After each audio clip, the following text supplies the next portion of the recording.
most powerful drug lords are in U.S. custody. Its richest, most notorious drug kingpins broke out of prison. Former cartel leader is considered one of the most dangerous drug traffickers in the world.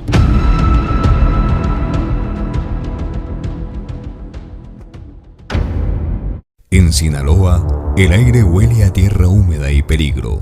En esas áridas zonas de México, en donde nació una leyenda del crimen organizado, un hombre que durante décadas logró lo que parecía imposible: dirigir uno de los imperios del narcotráfico más poderoso del mundo sin pisar jamás una celda. Un hombre que durante más de 5 décadas burló la ley, construyó un imperio criminal y se convirtió en el narcotraficante más buscado de México y Estados Unidos. Su nombre no se decía a la ligera. Él era Ismael El Mayo Zambada García. Pero ya sabes lo que dicen: la paciencia tiene su recompensa, y el que ríe de último, ríe mejor.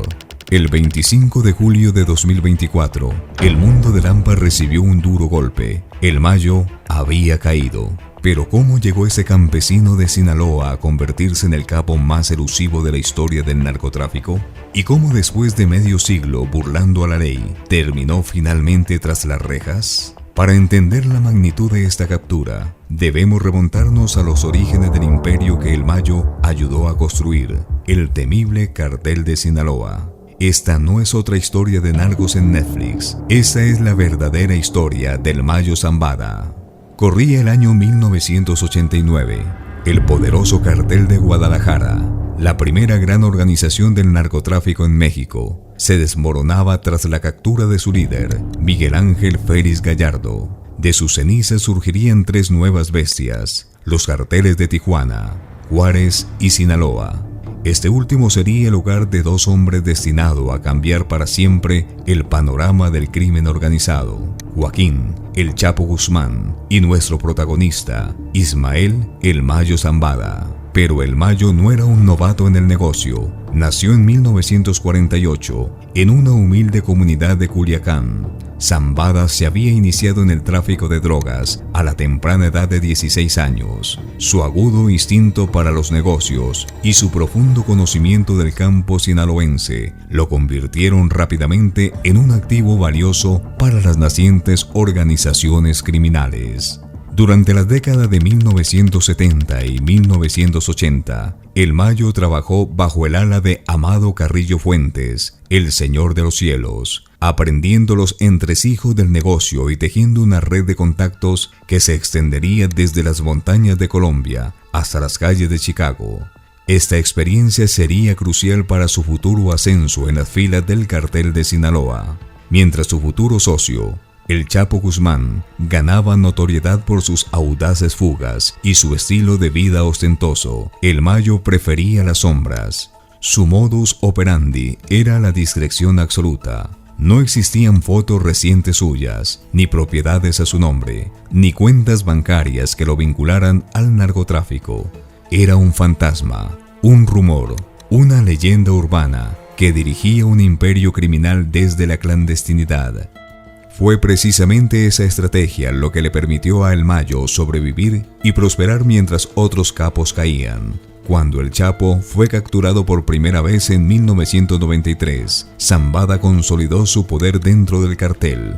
El cartel estableció alianzas con grupos criminales colombianos, convirtiéndose en el primer distribuidor de cocaína en Estados Unidos. También diversificó su negocio, incursionando en el tráfico de metanfetaminas y heroína. Pero el verdadero genio de El Mayo residía en su habilidad para corromper. Desde policías locales hasta altos funcionarios del gobierno, nadie parecía inmune a su influencia o a la influencia del dinero. Se rumoreaba que tenía ojos y oídos en cada rincón de México, una red de informantes que lo mantenía siempre a un paso adelante de las autoridades. Para principios de los 2000, el Cartel de Sinaloa se había convertido en una potencia global de narcotráfico. Controlaba el tráfico de drogas desde Colombia hasta Estados Unidos, pasando por Centroamérica y el Caribe. Sus tentáculos se extendían a Europa y Asia, donde la demanda de cocaína y heroína crecía exponencialmente. El Mayo y el Chapo formaban un dúo imparable. Mientras Guzmán se encargaba de la logística y las operaciones día a día, Zambada manejaba las finanzas y las relaciones con otros carteles y funcionarios corruptos. Juntos convirtieron al cartel de Sinaloa en una máquina bien engrasada que generaba miles de millones de dólares anualmente. Pero el éxito viene acompañado de enemigos. El cartel se vio envuelto en sangrientas guerras territoriales, especialmente en la frontera norte de México. Ciudad Juárez se convirtió en el epicentro de una brutal batalla contra el cartel de Juárez, dejando miles de muertos a su paso. En medio de este caos, el Mayo seguía siendo intocable. Mientras otros capos caían como moscas, él permanecía en las sombras, dirigiendo el imperio desde sus ranchos en la sierra de Sinaloa. Su leyenda crecía con cada año que pasaba sin ser capturado.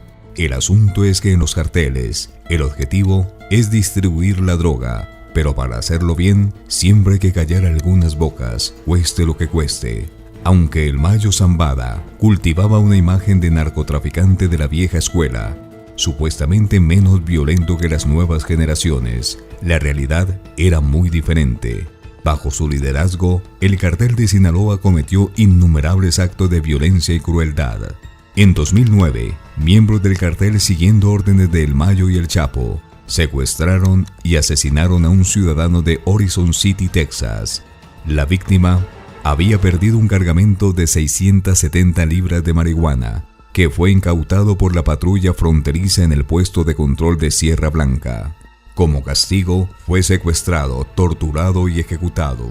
Su cuerpo fue encontrado el 8 de septiembre de ese año en Ciudad Juárez, y el mensaje era claro: estas son las consecuencias de fallar al cartel. Otro incidente escalofriante tuvo lugar en mayo de 2010. El Mayo y el Chapo ordenaron el secuestro y asesinato de un ciudadano estadounidense y 2 miembros de su familia. La operación se llevó a cabo durante una boda en Ciudad Juárez. El objetivo era el novio, residente de Columbus, Nuevo México. Él, su hermano y su tío fueron secuestrados en plena ceremonia nupcial, posteriormente torturados y asesinados. Sus cuerpos fueron descubiertos días después en la caja de una camioneta abandonada. Estos no fueron casos aislados. Bajo el mandato del Mayo, el cartel de Sinaloa financió y dirigió grupos criminales como Gente Nueva y los Artistas Asesinos.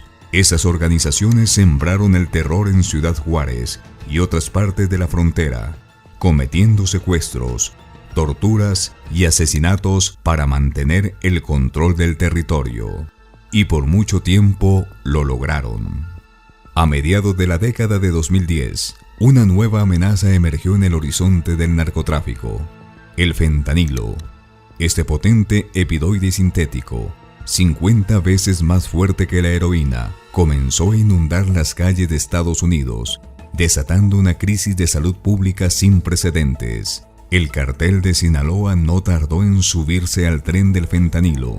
Bajo la dirección de El Mayo y los hijos del Chapo, conocidos como los Chapitos, la organización pronto comenzó a ser responsable de la mayor distribución de esta droga letal. Según las estadísticas del CDC, en 2022, más de 70.000 estadounidenses murieron por sobredosis de epidoides sintéticos, principalmente fentanilo. Esta crisis cambió la dinámica de la guerra contra las drogas. El gobierno de Estados Unidos intensificó la presión sobre México para combatir a los carteles. El cartel de Sinaloa comenzó a ser señalado, y el Departamento de Estado aumentó la recompensa por información que llevara a la captura de Zambada a $15 millones, una de las más altas ofrecidas por un narcotraficante.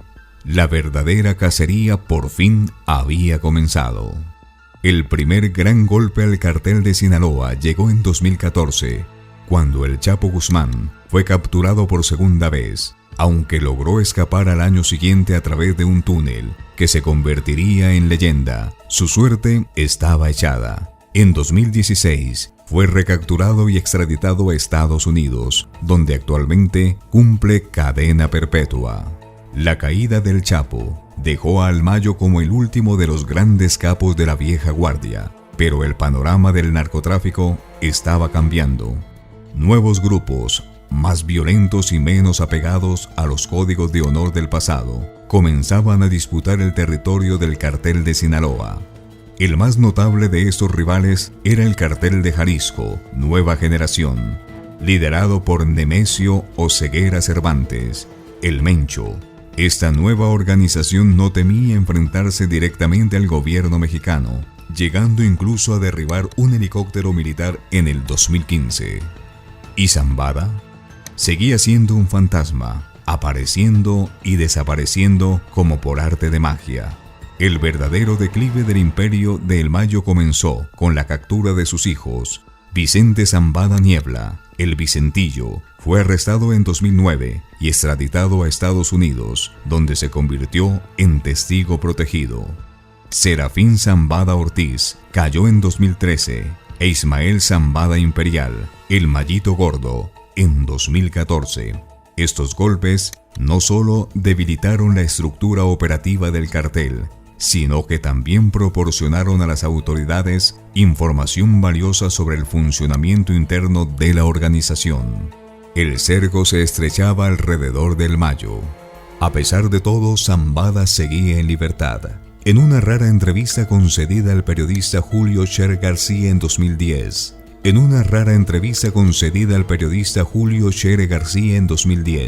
El Mayo reveló su mayor temor. «Tengo pánico de que me encierren», confesó.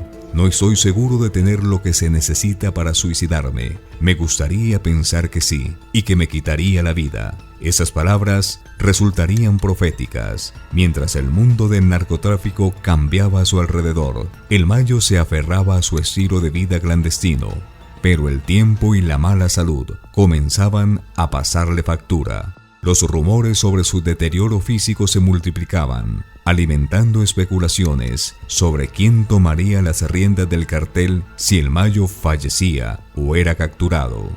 Finalmente, el destino del Mayo se selló el 25 de julio de 2024. El último gran capo de la vieja escuela cayó en una elaborada trampa tendida por las autoridades estadounidenses y, sorprendentemente, por uno de los suyos. Joaquín Guzmán López, hijo del Chapo, había decidido entregarse a las autoridades estadounidenses, pero no quería hacerlo solo, así que Guzmán López convenció a El Mayo de acompañarlo en un vuelo privado, supuestamente para inspeccionar propiedades en el norte de México. El avión, un Beechcraft King Air, aterrizó en el aeropuerto de Santa Teresa, Nuevo México, cerca de El Paso, Texas. Allí agentes del FBI esperaban para realizar la detención del siglo. El Mayo Zambada, el hombre que durante décadas había burlado a la ley, finalmente estaba bajo custodia. El último titán de la era dorada del narcotráfico mexicano había caído. Las calles de Culiacán se llenaron de rumores y especulaciones. ¿Qué pasaría ahora con el cartel de Sinaloa? ¿Quién tomaría el control? ¿Se desataría una guerra interna por el poder? A sus 76 años, Ismael El Mayo Zambada García se enfrenta ahora a la pesadilla que siempre temió: pasar sus últimos días tras las rejas. El 26 de julio, compareció por primera vez ante la jueza Emberto en El Paso, Texas, asistido por el abogado Fran A. Pérez. Se declaró no culpable de los cargos de narcotráfico que pesan en su contra, pero la jueza le negó el derecho a fianza. Lo cierto es que El Mayo tiene una gran lista de cargos. Se le acusa de liderar una empresa criminal continua desde 1989, tráfico de cocaína, marihuana, heroína, metanfetaminas y fentanilo, posesión de armas de fuego, lavado de dinero y conspiración para cometer asesinatos y secuestros. Lo más seguro es que termine con el mismo destino que su ex colega El Chapo. Pero la cosa es así: a rey muerto, rey puesto. El mundo del narcotráfico no se detiene. El vacío dejado por El Mayo ya está siendo disputado por nuevas facciones dentro del cartel de Sinaloa. Así que la captura del Mayo Zambada quizás marque el fin de una era, pero probablemente sea el inicio de otra. siempre habrá alguien dispuesto a asumir los riesgos y a ocupar el trono vacante del rey del narcotráfico. La pregunta ahora es, ¿quién será el próximo?